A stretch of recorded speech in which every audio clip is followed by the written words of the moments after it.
You're listening to the Naked Bible Podcast. To support this podcast, go to nakedbiblepodcast.com and click on the support link in the upper right-hand corner. If you're new to the podcast and Dr. Heiser's approach to the Bible, click on New Start Here at nakedbiblepodcast.com. Welcome to the Naked Bible Podcast, episode 80, Leviticus 19 and 20. I'm your layman, Trey Strickland, and he's a scholar, Dr. Michael Heiser. Hey, Mike, how you doing? Very good, very good. Merry Christmas, by the way, Trey. Yes, Merry Christmas. I hope you got all the toys and the presents that you asked for. Yeah, all the books. Right? You were nice and not naughty, and Santa came to visit. Yeah, everybody. I always ask everybody for Amazon gift certificates. I do too. It's just the easiest thing. Yes, that's exactly what I ask for as well. Yeah, and then I get to listen to my wife tell me how impersonal that is. And it's like, oh yeah. But it's perfect, though, because you can get anything you want. Yep. It's rather than trying to explain why you would want something. Yes, you don't have to think about it and pick something. Just give me that, and I'll figure it out later. Right. Who would ever care about that? Well, that really isn't the question, is it? Oh, yeah. So, yeah, it went well. Well, we should jump in here to Leviticus 19 and 20. Hey, you know, we're sort of, I guess, 3/4 of the way here through Leviticus. Who would have ever thought? But 19 and 20, there will be some repetition, again, to some of the things we've covered already. I'm going to try not to spend the time going over the familiar territory, but picking out a few interesting things. And there are a couple really kind of puzzling things in these two chapters. And I think people are going to find it really interesting that some of these sort of classic puzzles actually relate to what we would call, again, the supernatural worldview of ancient Israel. Again, getting into that divine counsel, otherworldly kind of stuff when you really wouldn't think it. But we're going to see examples of that today, again, just popping up where, like I just said a moment ago, you wouldn't expect it. So two chapters, 19 and 20. Chapter 19, if I could summarize that, it's basically like a mini-Torah, and that means there are a number of laws in chapter 19 and commandments that are kind of found elsewhere in the Torah, but specifically from roughly verse 3 on through verse 12. And even a little bit beyond 12, you get to the latter end of Leviticus 19. There are going to be half a dozen or so commands that mirror the 10 Commandments. And so scholars tend to, again, look at a good part of Leviticus 19 as this idea of a mini-Torah for that reason. You have a repetition of the 10 Commandments, and then you have laws that show up in Exodus after, the giving of the law that are specifically brought up here. So hence the characterization. Chapter 20 sort of restates or rearticulates a lot of the things we saw last time in chapter 18 on the subjects of sexual prohibitions, forbidden sexual behaviors. It has a little bit of overlap in some respects with chapter 19, but there are two primary differences between chapter 20, again, and the prohibitions, the sexual prohibitions here in this chapter, chapter 20, and then chapter 18, which we talked about in the last episode, at least the previous episode on Leviticus. And I have a little pull quote from Levine to explain sort of what the differences are. So he says in his commentary on Leviticus, the contents of chapter 18 are for the most part formulated apodictically. And what that means is that's academies for a sort of a straight imperative. Thou shalt not, do not, you shall not, that kind of thing, just flat out commands. So that's the way chapter 18 tends to present these prohibitions. As is normally true, Levine continues, of apodictic texts, a penalty is not specified for each offense. So if you go back and look at Leviticus 18, it doesn't really get into penalties. Rather, Levine continues, there's only a collective penalty formulated within the overall framework of the admonition against pagan worship. If you remember back in Leviticus, the prohibitions were framed by saying, hey, don't do things that the Egyptians and the Canaanites do. And then there was this sort of collective responsibility sense for holiness. That's what Levine's getting at here. He continues here. In chapter 20, on the other hand, we have these commands formulated casuistically. That's another academies term for case law. And the wording for that is usually if XYZ happens, or when XYZ happens, then here's the punishment. Then here's what you do in response. So Levine ends his little quotation here. Thus, in addition to an overall admonition, again, chapter 18, it provides specific penalties here in chapter 20. And the penalties are often of a capital nature.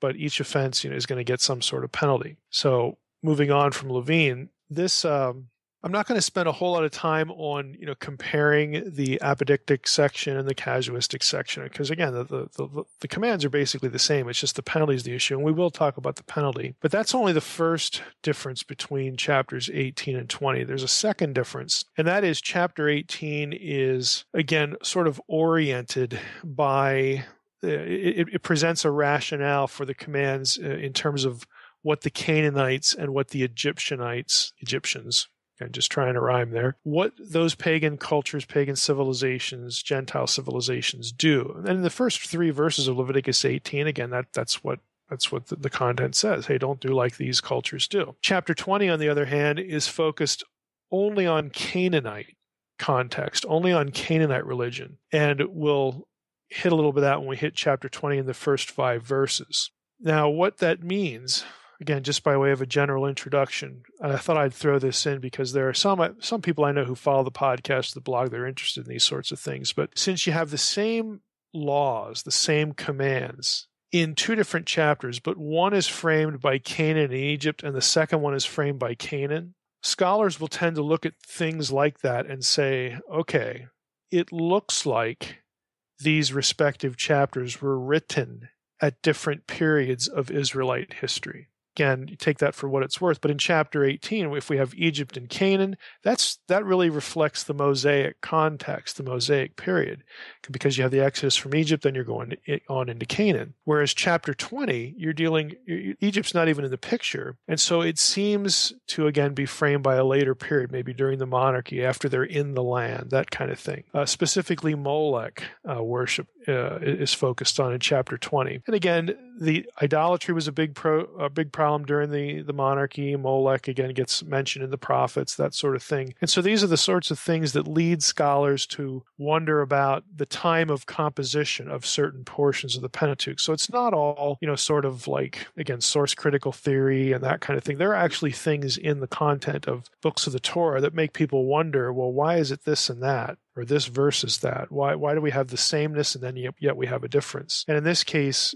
again, it just seems reflective of different periods of Israelite history. Now, whether that's the case or not, we're not omniscient. We can't know. But you can make an argument that makes sense, or it helps, assuming that helps make sense of why one thing is cast one way and then another chapter is cast a different way. So I thought, again, I'd throw that in. So there's some people out there who are interested in those sorts of things. Chapter 20, one more general note. The first 16 verses are going to be capital offenses, and then verses 17 through 21 are going to have the penalty as being cut off from the Israelite community. We spent a lot of time in our last 2 chapters in Leviticus, our last couple chapters, on the cutoff penalty. So I'm not going to go back into that, but Levine comments here about that. This penalty, again, he's really talking about the differences in the penalties, but this penalty is imposed for certain marital violations that were not considered sufficiently severe to warrant punishment by death. And so what he means by that is, hey, the first 16 verses, those offenses are violation of, again, the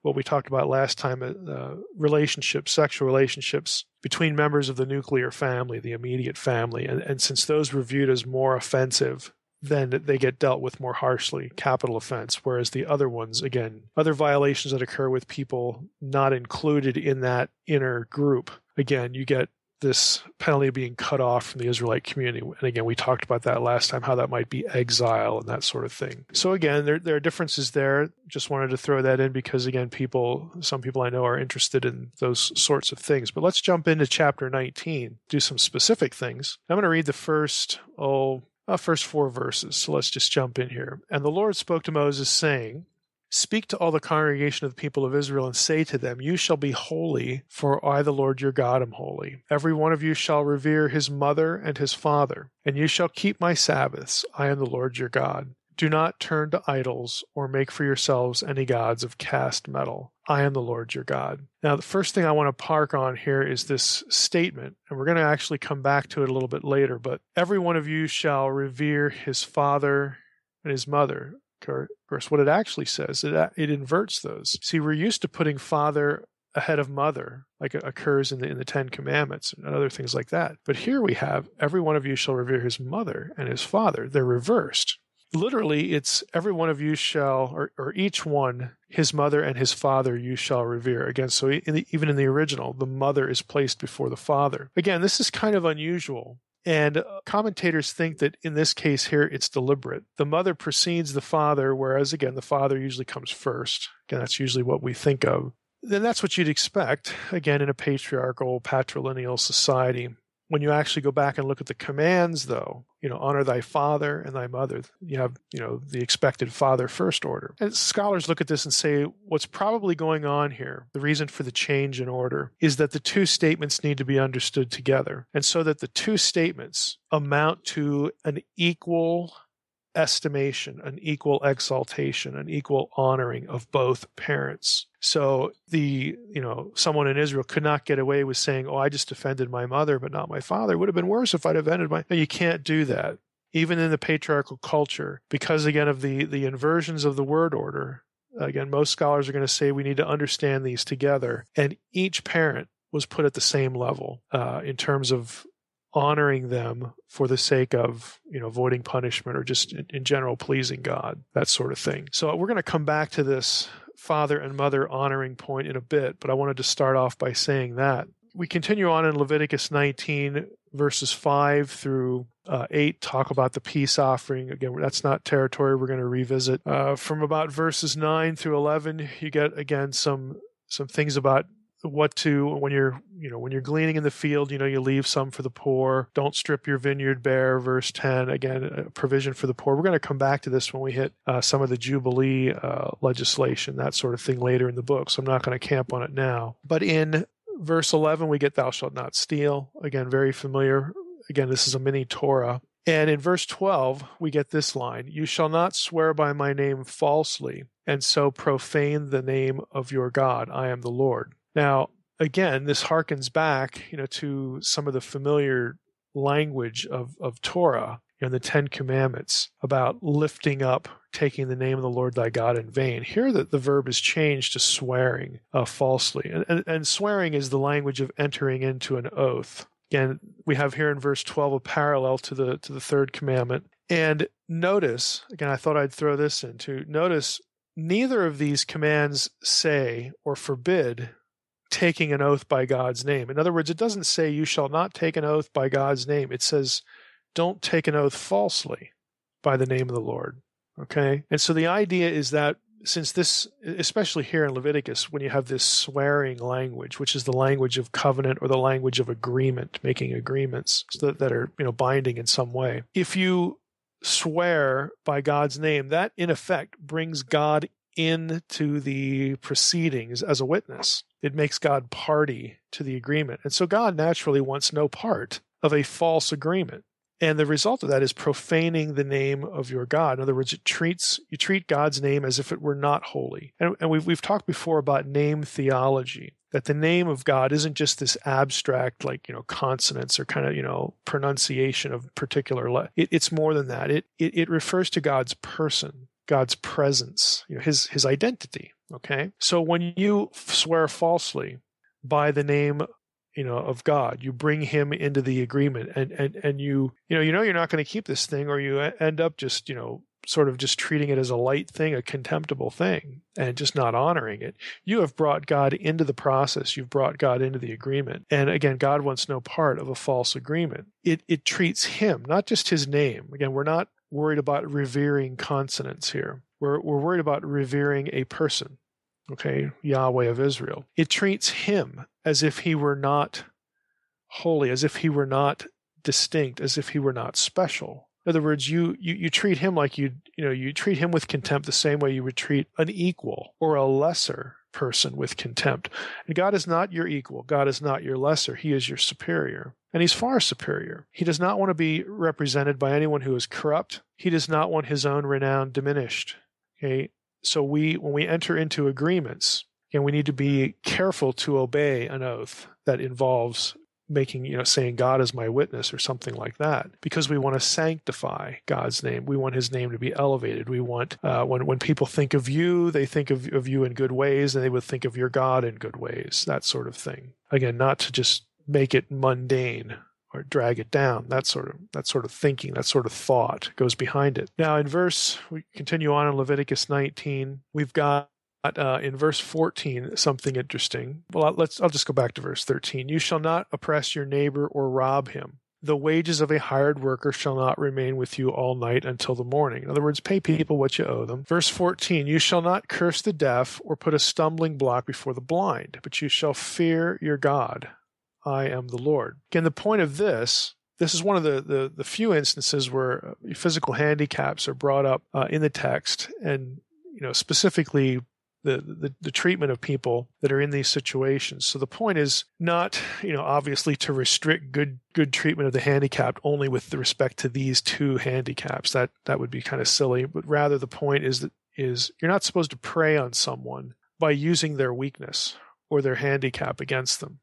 Again, it's just a moral principle that shows up pretty clearly in this passage and some others. You keep going. You shall do no injustice in court. You shall not be partial to the poor or defer to the great, but in righteousness you shall judge your neighbor. Now that's interesting because, again, of all the social justice talk you hear, especially in our cultural context, you almost come away with this idea, and I've blogged a lot about this before, but you almost come away with this idea that if someone's poor, they're somehow better in the eyes of God, or God like favors them more or smiles at them more or whatever. And this verse actually makes it pretty clear that is not the case. It says, you shall do no injustice in court. Don't be partial. You shall not be partial to the poor or defer to the great. Don't be partial to either.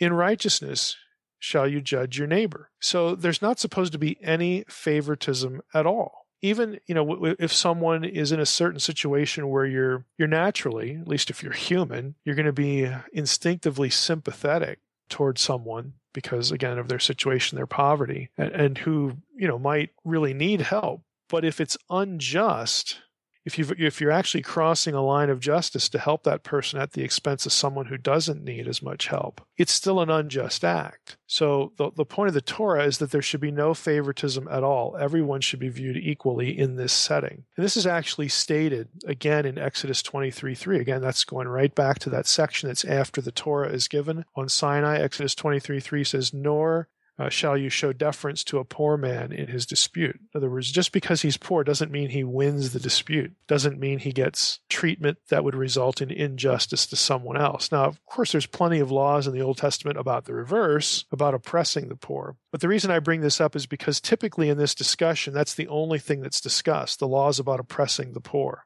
And it's very clear in Torah, it's very clear in the law that the point is equity, complete impartiality in matters of justice, no matter who the decision is between, rich or poor, small or great, whatever. Everybody's even. So again, that tends to be minimized in a lot of the social justice discussions we get today, at least again in our culture. Let's go down to verse 19, and there's something interesting here. We have an interesting parallel. This is going to get us into one of the main subjects of our time today. We have, again, a very strange verse that comes up a lot of times when people, if they talk about Leviticus, they'll end up here at some point. Leviticus 19:19 says, you shall keep my statutes. You shall not let your cattle breed with a different kind. You shall not sow your field with two kinds of seed, nor shall you wear a garment of cloth made of two kinds of material. Like what? What in the world? What's up with that? Again, it's this weird law. There are these laws against mixing things, against mixtures. Leviticus 19:19 has a parallel over in Deuteronomy 22, verse 9 says this, you shall not sow your vineyard with a second kind of seed, else the fullness from the seed you have sown and the yield of the vineyard may not be used. Verse 10, you shall not plow with an ox and an ass together. And then verse 11, you shall not wear cloth of wool and linen mixed together. So, not completely the same thing, but basically the same thing. So Deuteronomy, if you noticed, again, listening to the quotations there, Deuteronomy has a few changes in it, but again, the emphasis is still on these, again, rather strange laws about mixing. But Deuteronomy changes breeding the different animal species together to plowing them together, to using them in the same plow. Now that, again, has led some scholars to wonder why Deuteronomy was changed. I mean, why is it different? And some will take it something like this and say, well, maybe Deuteronomy was written later at a different time by a different hand or whatever. Other scholars, and I think this makes good sense, especially if you remember the Samson story, other scholars conjecture that Deuteronomy, the reference to plowing, is actually a reference to breeding, because plowing was a common ancient Near Eastern euphemism for sexual intercourse. And the Samson story actually uses this kind of terminology. This is when Samson, was going to get married to the Philistine woman, and he has this riddle. And then the people that he was essentially aren't going to win the prize. They keep harassing, his wife to get her to harass Samson to tell them what the answer is. And Samson says this after the fact, after they've gotten the information out of his wife. He says in Judges 14:18, the men of the city, or let's just go back to get the full context here. The men of the city said to him, Samson, on the seventh day before the sun went down, what is sweeter than honey? What is stronger than a lion? Of course, that was the answer to the riddle. And he, Samson, said to them, if you had not plowed with my heifer, you would not have found out my riddle. So again, plowing with the heifer, again, has this implication of, to use a sort of a euphemism, a double entendre in our culture, screwing around with, if you hadn't screwed around with my wife, this is the idea that Samson is using kind of a sexual pun to say, or an idiom, and saying, hey, if you hadn't messed around with my wife, you would have never gotten the answer to this. And so some scholars look at that passage and say, well, maybe the plowing here in Deuteronomy is really, again, sort of another way of referring to the breeding, and there's really no difference here. Again, take it for what it's worth. It's kind of a piece of trivia. Because what I really want to get to in this passage is the whole idea of mixing. What could the logic, the rationale possibly be? Why are mixtures bad? Why is it bad to throw two kinds of seed in the same hole, to plant? Why? Who would care if you plow with two different animals? Frankly, hey, what about mules? Are they like evil and bad because you can mate horses and donkeys? And mules are mentioned in the Bible. I mean, they were around at the time of David. You get a few references to them in Samuel and Kings. And mules are never called evil or awful or bad, or if you have a mule, you should get rid of it because it came about as a result of this crossbreeding. There's nothing like that. So people have wondered, why these things here listed, and again, what could the logic possibly be? Now, this is where I think it gets kind of interesting, and I can almost guarantee you probably would not have heard this before, but I'm going to quote at length from Jacob Milgrom on this passage because I think, and it's going to be a lengthy quote, and I'll do as I typically do, throw some comments in here and there, but I'll tell you when the quote ends. It's going to be a long one. But it's really kind of fascinating what the logic appears to be, and I think Milgrom does a nice job of summarizing it, again, even though this quote will be somewhat lengthy. So he starts out by saying this: it is of utmost significance that the cherubim, you think, well, why is he getting this? We're talking about cherubim already, and what does that have to do with mixing animals? Okay, just hang on. It is of utmost significance that the cherubim flanking the Ark of the Covenant, were mixtures.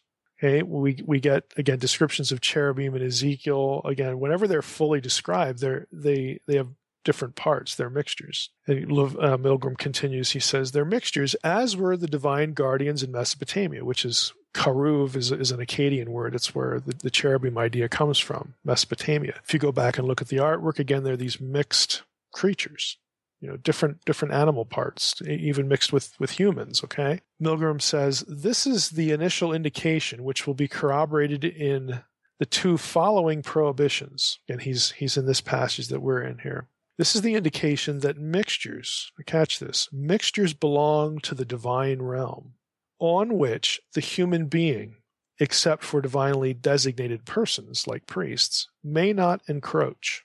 The most favored explanation for the prohibition against mixtures is that of a violation of the order God brought into the world by separating species. So Milgram's going to say, okay, you've probably heard this one. This is the answer you typically get. Oh, well, God separated the species, and that's why the two animals shouldn't breed. Again, never mind the fact that mules are okay, but again, it's not consistent. Milgrom says, now that theory could explain the mating prohibition, maybe, but it has no relevance for the following two prohibitions about mixing seeds and clothing. God didn't create different kinds of clothing that you shouldn't mix. Okay, and seeds, again, it's not the same kind of mixture because the seeds never fuse together. They sprout. Maybe they're in the same hole, but they don't fuse together. And so it's not the same as the intercourse idea. So Milgram's point is that, well, you can argue for this separation of species thing and creation order, but it doesn't work with the other two. I think he's right. It doesn't work.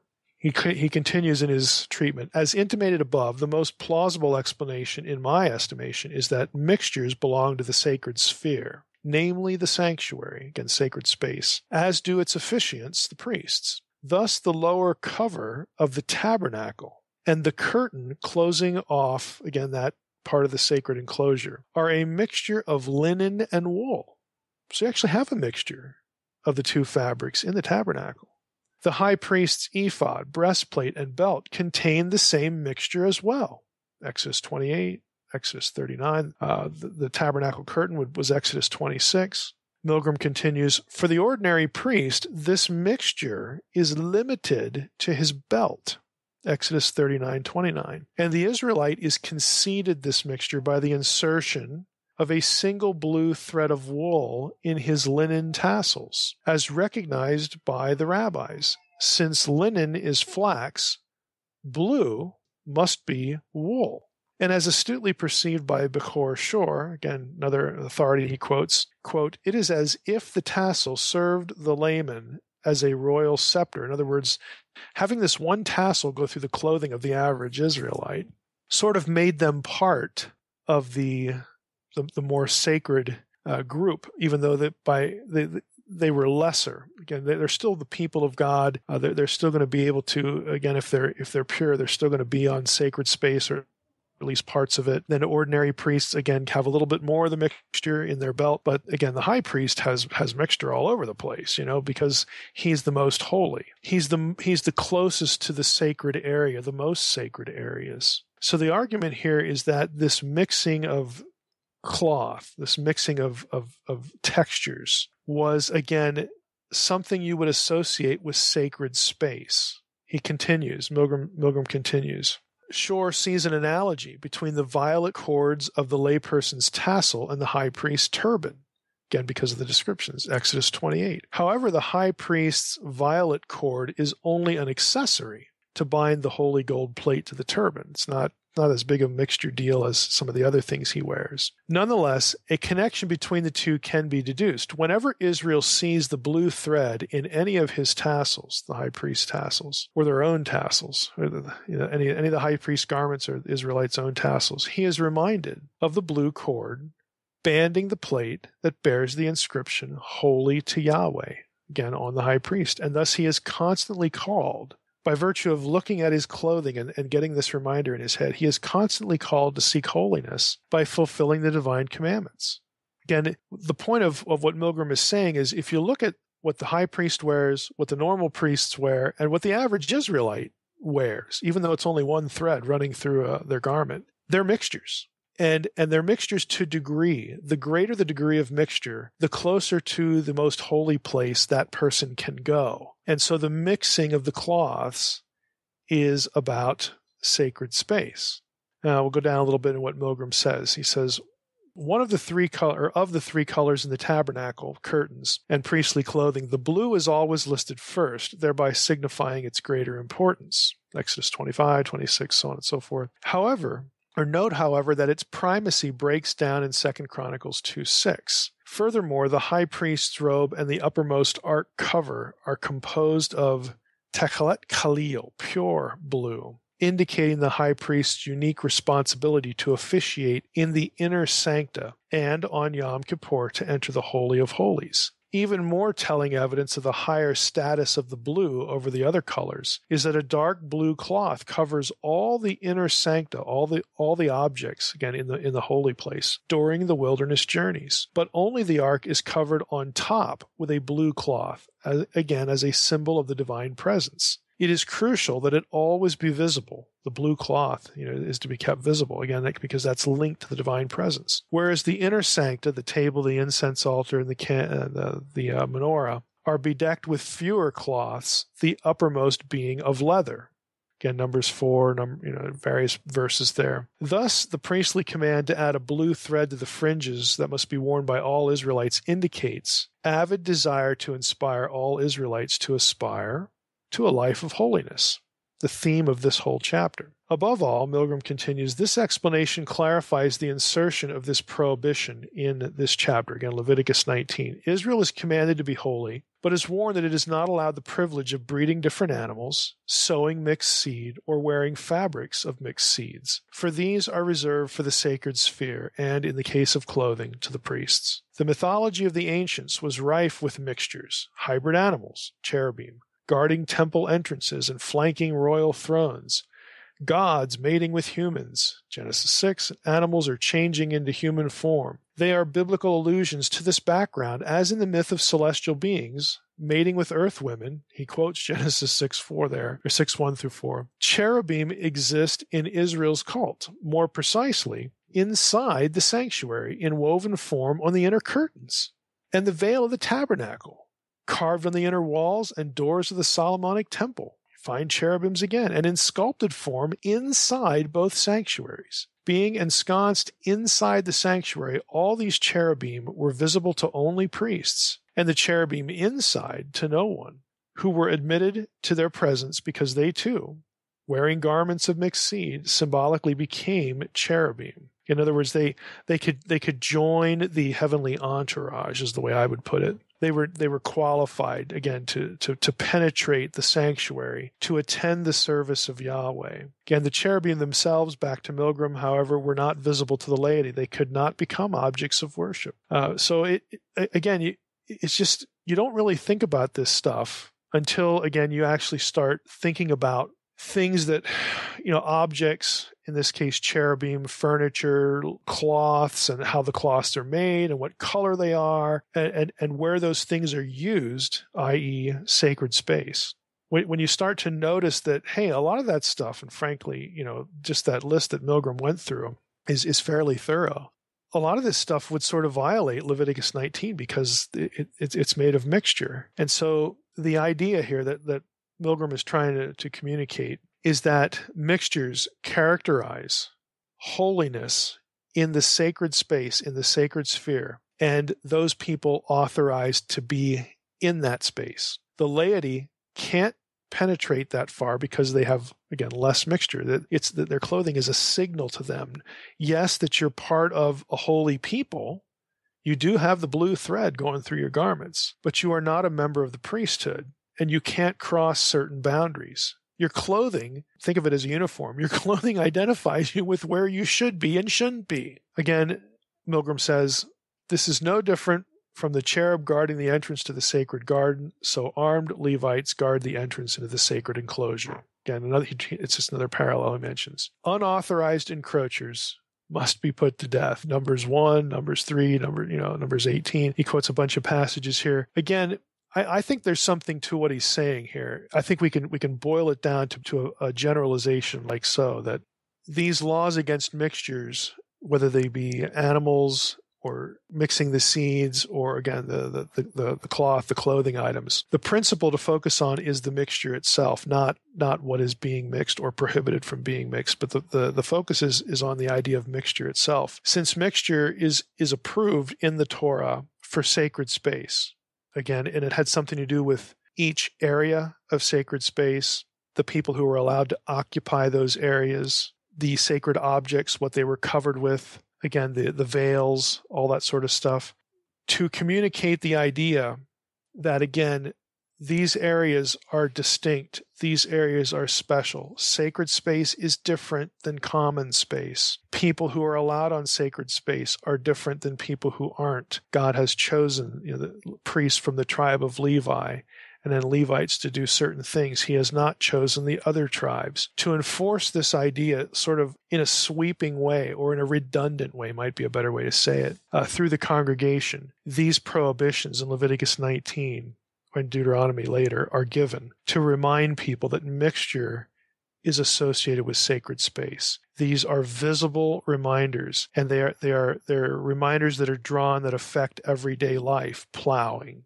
breeding cattle, planting crops. This is an agrarian culture. So there are little reminders sprinkled in through the culture that teach this larger, again, theological point about sacred space. Again, I think there's really something to that, and it might sound really odd, but when you think about it, when you think about, again, the dramatic contrast between where mixture is allowed and where it's condemned, I think it has a good deal of explanatory power. So it actually takes something as odd as these really weird laws in Leviticus 19, and it shows how even those laws are a part of this, again, supernatural worldview. That the Israelites, this was their everyday reality. This permeates their culture. It permeates their everyday lives to reinforce, again, theological points. And now we're down to even what they wear. Where they go. We sort of covered that before with the system of sacrifices and offerings. We know about where to step and not to step. But now it's down to, hey, breeding my animals, planting my crops, what I wear. Again, these constant reminders of the sacred versus the normal, the sacred versus the profane or mundane. Again, I think it's really fascinating, actually. Let's move into Leviticus 20.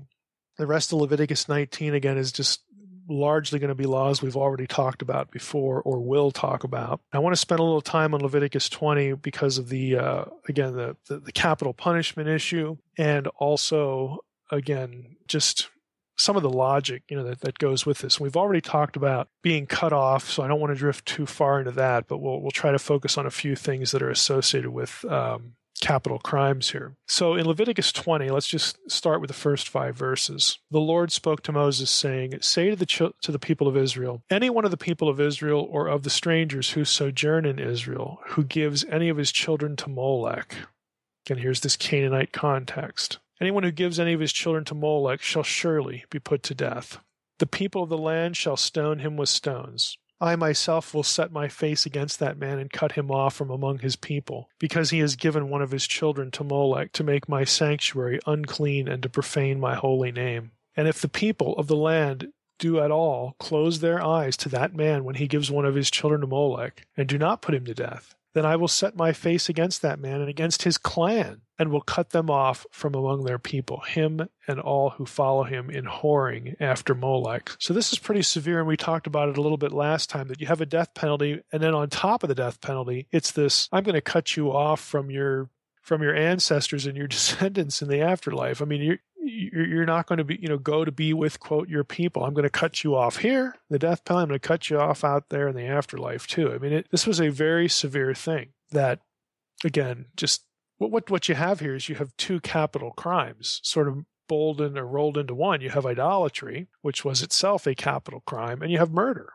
Again, burning one of your children, as an offering to Molech. So, it's very clear what the penalty is going to be and the logic behind it. So this one's really not too difficult. You go to verse 6, though, and we reread this. "If a person turns to mediums and necromancers, whoring after them, I will set my face against that person and will cut him off from among his people. Consecrate yourselves therefore, and be holy, for I am the Lord your God. Keep my statutes and do them. I am the Lord who sanctifies you, for anyone who curses his father or mother shall surely be put to death. He has cursed his father or his mother, his blood be upon him." Now that's through verse 9. It starts to get into specific commands, but let's just go back to verse 6 about turning to mediums and necromancers. Again, whoring after them.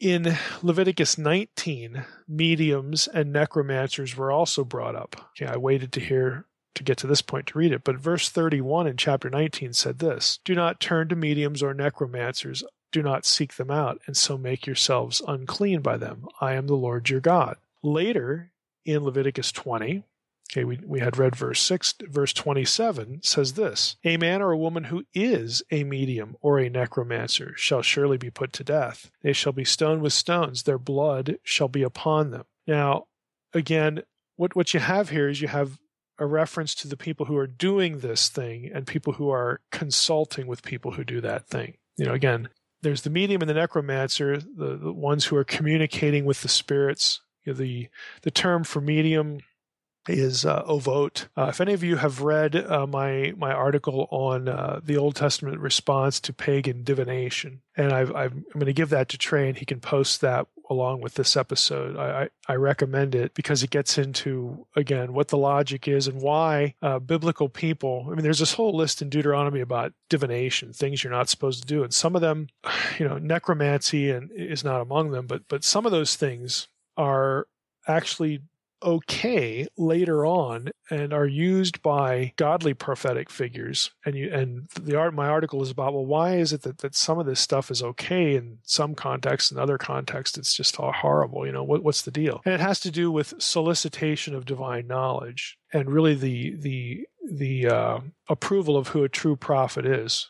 A true prophet is the one who has been called and ordained and had an encounter with the source of true knowledge, that is God, Yahweh of Israel. And the article gets into the whole thing about prophets having to appear before the divine council. And this is discussed in Unseen Realm as well, to sort of validate their ministry and who is their source of information. So if you try to tap into the spiritual world, again, the Unseen Realm, and solicit secret knowledge, divine knowledge from any other source, if you're the person doing that, right here in Leviticus, the man or woman who's a medium or necromancer shall surely be put to death, because you've betrayed Yahweh. And not only have you betrayed Yahweh, but you're trying to solicit other people of Yahweh into departing from the worship of him and from trusting him as the source of divine knowledge. Yahweh has already given you a means to get divine knowledge. It's called the priesthood, it's called the Urim and the Thummim, it's called the prophets, all this kind of stuff. So if you want to consult in some other way with some other God,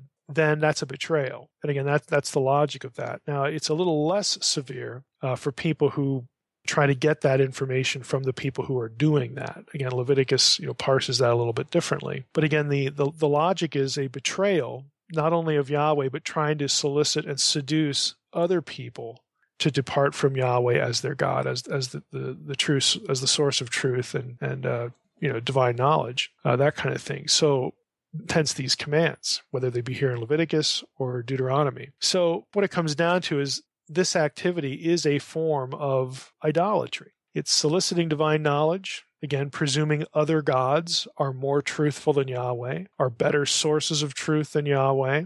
Again, you have to barter with those other gods. You have to do something for them to cough up the divine knowledge. And so that transgresses into offerings, again, rituals performed, again, in the culture. And that's a form of idolatry. So again, that's the logic behind this one. If you go down again to verse 9, we read it briefly.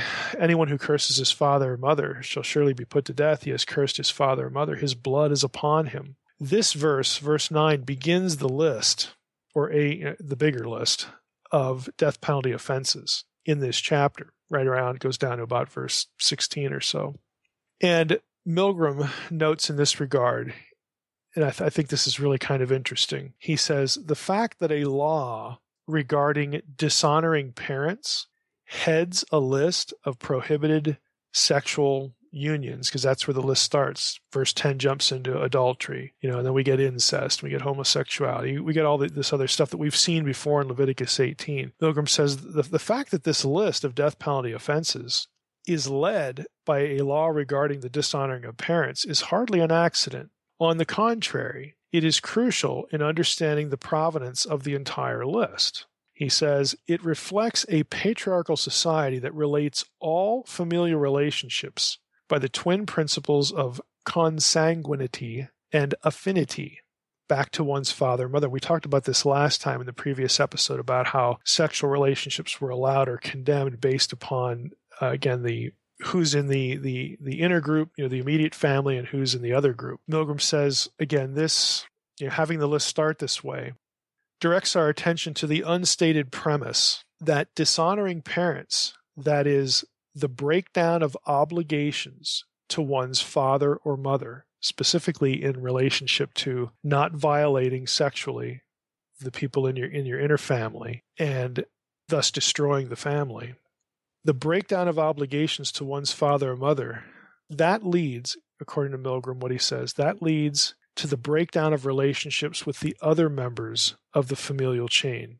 So essentially he's saying, look, the reason why this list of prohibited sexual relationships that get the death penalty begins with the dishonoring your father and mother is because all of these are perceived as efforts to destroy the family. again, and when you destroy the family, you destroy the whole society. Because if you recall from the last episode, again, the entire society, the entirety of Israelite society was based upon the relationships of these two groups. Again, the consanguine group, groups that are, again, related in a certain way, children that you produce, okay? And then the affinity group, basically family relationships that you get by virtue of marriage. So those are the two building blocks to the whole culture, to the whole society. And when you destroy the inner group, it's going to take everything down with it. And so this was viewed, these acts were viewed as attempts to do precisely that. So in the Israelite mind, again, in their perception of this,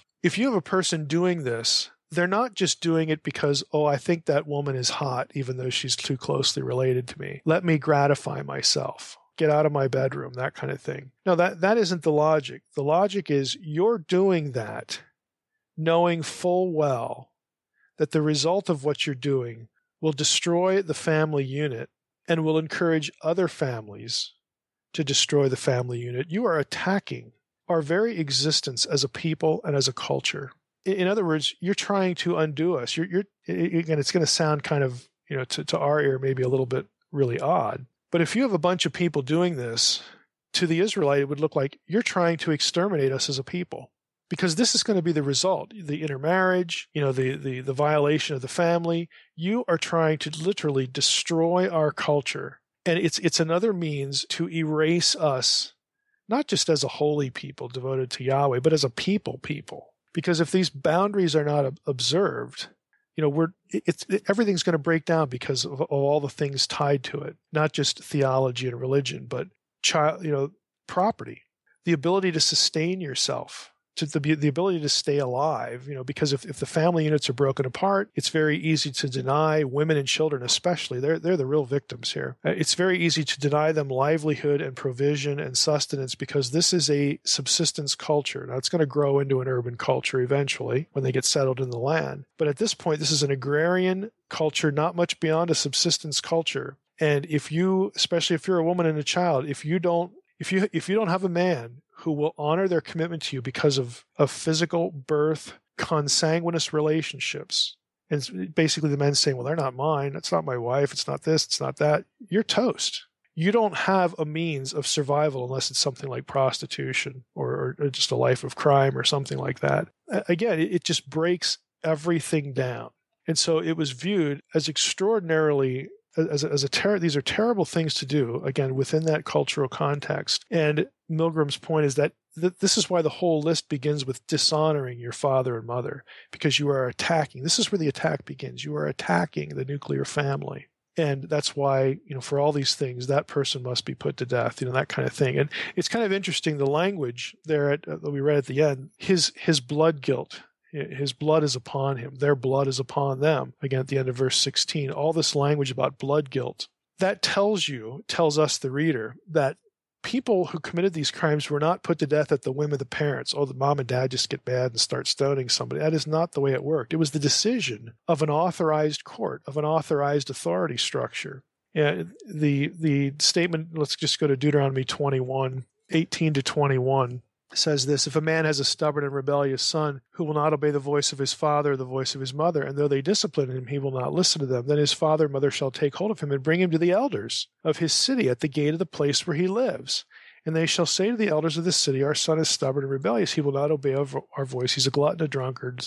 Then all the men of the city shall stone him to death with stones, and you shall purge the evil from your midst, and all Israel shall hear and fear. Again, that's a cross-reference to illustrate the fact that the elders... There was an authority structure in the community, the elders of Israel, which began even before Sinai. Remember back in Exodus 18? These were the people who would look at a case and evaluate it and say, yeah, this person has committed one of these offenses. And they view it culturally, not as just a violation of, some sexual rule and some guy is mad about what happens to his daughter or whatever. To their mind, it's bigger than that. You are attacking your nuclear family. If we do not punish this, other people will be encouraged to attack their nuclear families in these ways, start to break down, again, the two major groups of our society, two major groups of relationships, the consanguine and the affinitous relationships. And that puts us as a people in jeopardy. And so we're not even going to go down that road. We're going to eliminate the problem right here. So again, what I'm trying to get across is that there is a certain logic to this. And sure, it's associated here in context, again, with these are theocratical governance rules. Again, they're very, they make sense on their own level. Within a patriarchal culture, the way they viewed, again, the family and the culture and how that was maintained. And so, I mean, you can look at this and say, well, we're not a theocracy. We don't look at necessarily the culture this way. I mean, I get that, right or wrong. I don't know how coherent that is to begin with, but, there are cultural differences here. But the point of the passage and the point of this kind of theology is you do not do things in this, again, setting. You do not do things that, if left unchecked, will amount to the disappearance, the dissolution of the people of God. You just don't do that. And so the rules are basically meant to be stopgaps to immediately halt any sort of progress down that road. So to our ear, they sound terribly harsh, and they are harsh. If someone winds up dead, of course that's harsh. But again, there's a thought process behind them. Now, one last note. Again, this whole thing about the mixture issue, what's going on there, and the family unit here, again, this possibility of transgression and dissolution. I hope you're seeing that the two main points here in these two chapters, again, to work toward wrapping up here, is that the whole mixture thing was, again, designed to reinforce the notion of there's sacred space and there's non-sacred space. And they have to catch this point, because I didn't mention it earlier. They have to coexist together. Why do they have to coexist? Because God wants to dwell with you. But you have to be taught in certain ways to respect and to honor and to exalt who God is. And you should be grateful that a being of this nature, of this perfection, of this holiness, of this, fill in the blank, has decided to enter into a covenant relationship with you when he could have picked anybody, because he disinherited the nations back at Babel. And he says, well, I'm going to go over to this guy Abraham and start with him. God could have done that anywhere at any point or not at all. So this God who you have seen deliver you from Egypt, and you know what you're dealing with to some extent. I mean, the power that you're dealing with here has decided to love you and wants to coexist with you. And therefore, naturally, you have to be reminded of who he is and who you are, and not treat him as something normal or as something profane, as something ordinary. And oh, by the way, for you to maintain yourselves, for you to maintain your status as his people, he's not going to have you do, a bunch of crazy things, just for no reason at all. These sexual relationships, he's not up there thinking, how can I keep them from having as much pleasure as possible? And that is not the point. The point is about the stability of the people who he raised up through Abraham and Sarah, perpetuating their existence. And yeah, there's a peripheral thing about how God knows what will make us happy, the kind of relationships that will foster happiness and good relationship and good character and all that stuff, and those that won't. I mean, that's part of it. That's usually how this is preached, but it's actually conceptually bigger than that. It's the stability of this entity called Israel, the descendants of Abraham, whom God loves and promised to raise up. And not only promised to raise up, but he has a destiny in mind for them. This whole thing about multiplying them as the stars, and also, again, going back to David Burnett's interview, the idea that, using that star language to say something like, you have a cosmic destiny. You are going to be reunited back to me like it was in Eden. You are going to join a divine family. I have to keep you alive to do that. I can't have you going and worshiping other gods. I can't have you self-destructing through your behavior. And so I'm going to insist upon certain of these laws, and I'm also going to insist upon certain punishments to cut off any sort of degradation and dissolution process as soon as it begins. That's the conceptual idea. So in terms of application, there's a contrast between the divine world and the human world. And there's a respect for divine order and creation order and God's, wish, God's intent to keep his people intact, not just happy, but also intact in a very real sense, so that they can fulfill their destiny. Mike, I know I've touched on this before, but why doesn't modern day Judaism apply the punishments in Leviticus 20 since they're not saved through Christ? I think it's the same sort of situation. You could ask the same question back in the Roman era on one level. I mean, some Jews would say, well, we can't do this because we're not a theocracy. So a lot of these rules are just right out the window. Other Jews who are, for lack of a better term, liberal, Reformed Judaism would say, well, we're not going to do this stuff because it's crazy. Others would say, well, maybe we should be doing this stuff, but we can't because if we're living inside the United States or inside some European country, legally we'll never get away with it. Again, that's the Roman situation, back in the first century. Over in Israel, I think it's a combination really of the first two to get away from. No, not get away. That's the wrong kind of word. But the parsing of the question through the lack of an ancient Israelite context, and also, at least in terms of the reform idea, an unwillingness to assign theological importance to any of these ideas. So, I think it's a combination of things. I mean, these punishments are coming from the Lord. So I'm trying to draw parallelisms with the Quran, with how as violent as that is and how the Quran can be interpreted violent, and it's the radicals that interpret the violence and actually act out the violence that's in the Quran. And here I think you have some violence too that the modern day Christian wouldn't agree with necessarily with the punishments in Leviticus, but yet Judaism doesn't practice that. Yeah, I mean the Quran, because of the broadly Semitic culture, you're going to have some overlaps there. The Quran doesn't give the same rationales again for most of what's going on there. But again, I think the New Testament is a factor here too, because if we look at it this way, if we look at the New Testament again, now this is easy for us to because we're Christians, okay, we're not Jews, right. But if we look at the New Testament as being additional revelation to the Old that grows out of the Old and functions to interpret the Old and hand in hand with the Old, again, however we want to characterize that, we would look at it and say, well, all along it was God's intent to not just have a people called Israel and run things through a theocracy. All along, the whole logic of all of this was to reclaim every nation. Again, to going back to the Deuteronomy 32 worldview, to work back to Eden when it was all one. And so you have to, to do that in with respect to, how human history is playing out, with Israel after the fall and all that kind of stuff. To do that, you have to bring the Gentiles back in. And so by definition, that is going to undermine and do away with, just over the course of time, the theocracy. And so you could look at that and say, well, God built the theocracy, but he built it, with the principle of planned obsolescence. It's going to go away, and I want it to go away because that isn't the ultimate goal. And so we're on the other side of that. And so for Christians, I mean, we can look at this and say, well, there'd be no point to reverting back to a theocracy, back to a Semitic culture and back to all this stuff. And so these punishments, the whole crime and punishment system really evaporates on two levels. One is culture, and the other one is actually theological, that there's no point to doing this theologically. But that's easy for us to say because we have this thing called the New Testament, we have Christ, Christology, and all this kind of stuff. The Gentiles are a big part of the way we think in terms of the broad plan of God, which is drawn from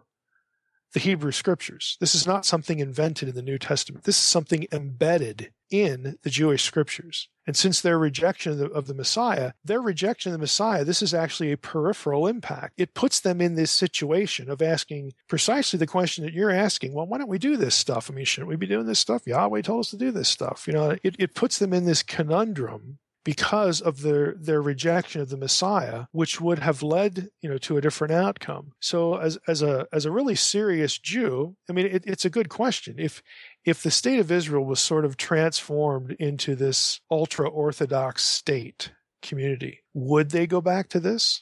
Maybe they would. I think there'd be a lot of voices that would want to do that because of Torah obedience, exactly the reason you're asking the question. But in terms of the modern state of Israel, which is largely secularized, and again, modern politics, I think, is part of the picture too. You're not having a serious discussion there among people, among Jews, right? And for that sort of thing. And that was my question on the perspective of the Jew side. On the Christian side, we certainly get that and understand it. But for them, I'm just wondering why they don't follow the word of God that comes straight from Leviticus and spells out the punishments that they're supposed to do.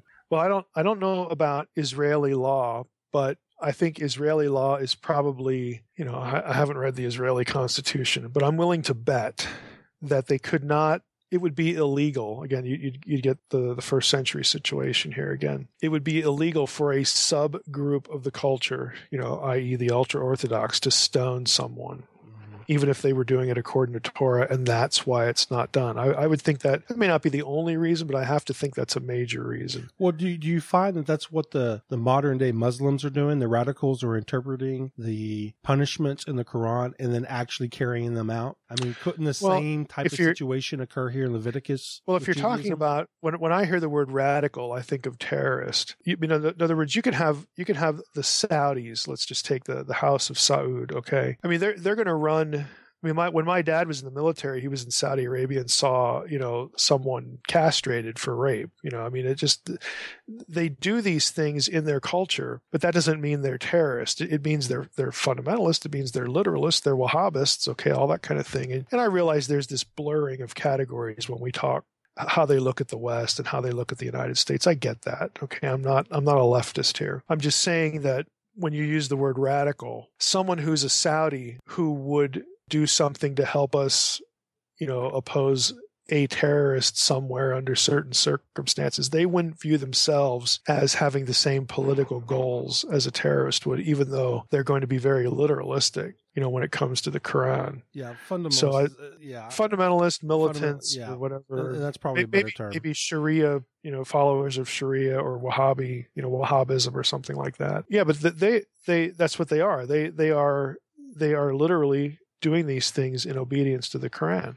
I mean, that's how they're doing it. But since that system runs that state, again, just using Saudi Arabia as an example, there is no conflict between, what does our constitution say? What does our government say? Well, that's what the government says. So this conflict that you might see over in Israel between the ultra-Orthodox, and again, we're just speculating here, but between the ultra-Orthodox and the Likud party or whoever's in control over there, that struggle, that tension is not going to be felt in Saudi Arabia because that is who runs the country. Well, all right, Mike, we appreciate it. I know that's a touchy subject and we could probably talk all day long about that. And I'm sure we would get lots of emails, I'm sure, based on that. But all right, Mike. Well, next week, we're going to continue Leviticus and 21 and 22, correct? Yep, that's correct. Okay, well, with that, I just want to thank everybody for listening to the Naked Bible Podcast. God bless. Thanks for listening to the Naked Bible Podcast. To support this podcast, visit www.nakedbibleblog.com. To learn more about Dr. Heiser's other websites and blogs, go to www.drmsh.com.